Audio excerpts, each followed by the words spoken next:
Hey guys, there's not really much information on Falmouth website or on YouTube or anything about the actual accommodation you get on Penryn Campus. So I thought, as ever, I would take matters into my own hands and do this little video for you. I'm going to be as comprehensive as possible, but I'm also not trying to sell you anything, so I'm going to be honest if something's a little bit shit.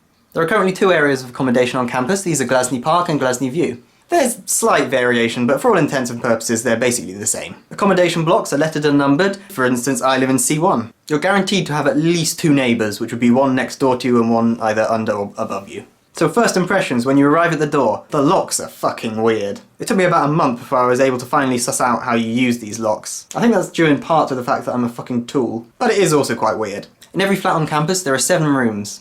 In most flats one of these rooms will be a shared room. Literally the only difference between the shared rooms and the double rooms is that instead of a double bed, the shared ones have a bunk bed. Oh, and also I guess the complete lack of privacy. There's also a kitchen, but we'll get to that later. So, the rooms themselves then. First of all, they're impressive. They're very big for student accommodation and I am very happy with them. Next to a few coat hangers, there's a huge notice board. Most people use this to decorate it all artily with bunting and photographs and all sorts of things. I've literally got one single solitary Keppelmarsh flag because I'm just shit. And slightly egocentric.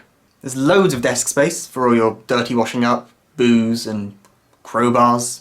There are a few drawers for you to put things in, and lots of shelf space, so that, like all students, you can pretend to be reading. There's also this tiny little thing in the corner of the desk that I didn't notice. You use that to feed cables up to your monitors from your PC. I really do wish I'd known that before, because I turned my whole PC backwards so that the cables would stretch long enough. In the room they provide you with a telephone. I'm not really an expert on this because on my first day here I unplugged it so I could use the Ethernet cable for my PC. I do know that you can call the lodge and other rooms, and indeed anywhere I think. But yeah, I don't think anyone actually does. Cupboard space is decent, they'll provide you with a few coat hangers. Now I'm a bit of a clothing minimalist, but if anyone actually owns more than 2 pairs of socks, then they might want to bring a few more coat hangers. There's also a little shelf above the coat hangers, and you even get a little safe at the bottom. It's a really nice idea, but no one fucking uses them. If you're in a double room like me, then you'll get a double bed, obviously. There's a tiny little reading light on the wall, although that's hardly in prime position right now because I moved my bed around. You also get 2 weird little bedside tables. Again, it's a nice idea, but I mainly use them to hold yet more washing up. Before we move on to the bathroom, I did just quickly want to mention the window.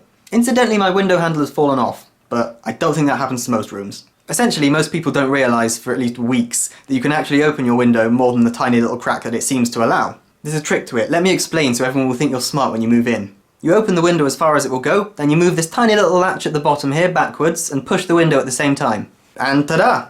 Window's open. The bathroom then. You get a shower, you also get a toilet, and a sink. What do you want me to say? There's also a little cabinet for you to store your lotions and potions. The one thing I will say about the bathroom, which is possibly the most shit thing about these rooms, is the extractor fan. It's automatic and also coincides with the light, which means that any time you open the door, walk near your bathroom, or even sort of blink in the general vicinity, the light will turn on with the extractor fan, which is very loud, and it will go on for exactly 12 minutes. While that's not really a problem during the day, if you're like me and you tend to wake up in the middle of the night really needing a wee, it does sort of concentrate the mind. It is very annoying. Anyhow, other than the coat hangers, the room will provide you with a bin, a chair, a loo brush. What they don't give you actually is a bathroom mat. That didn't bother me too much, but if you're one of these people who doesn't want to risk slipping over and cracking their head open every morning, then maybe it's a worthwhile investment. Let us now move on to the kitchen. I find that the resources in the kitchen are pretty stretched between 8 people. You only get 1 cooker, which is a bit shit. It's got a gas hob, which I personally think is not a great idea for students. Otherwise it's a cooker, it does the job.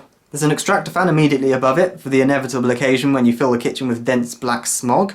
Additionally, between the 8 of you, you only have 1 freezer and 1.5 fridges. It can be a bit of a squish at times. As far as cupboard and drawer space goes, I'd recommend keeping what food you can in your room, just to save on the space. It's really not that much for 8 people. You will almost certainly end up sharing a drawer or a cupboard. There are enough chairs in the kitchen for it to be a dining/social area if you're that kind of flat. There's a cupboard with a bunch of cleaning supplies in. Just a few things like bleach, a mop, some bin bags. I will praise the bins actually. As well as just having a general waste bin, they've got a bottle bin, and a cardboard bin, and a tin can bin. Bonus points for recycling, guys. There's a TV in the kitchen, which is quite nice. There's also a microwave, a toaster, a kettle, a hoover. What the fuck do you expect?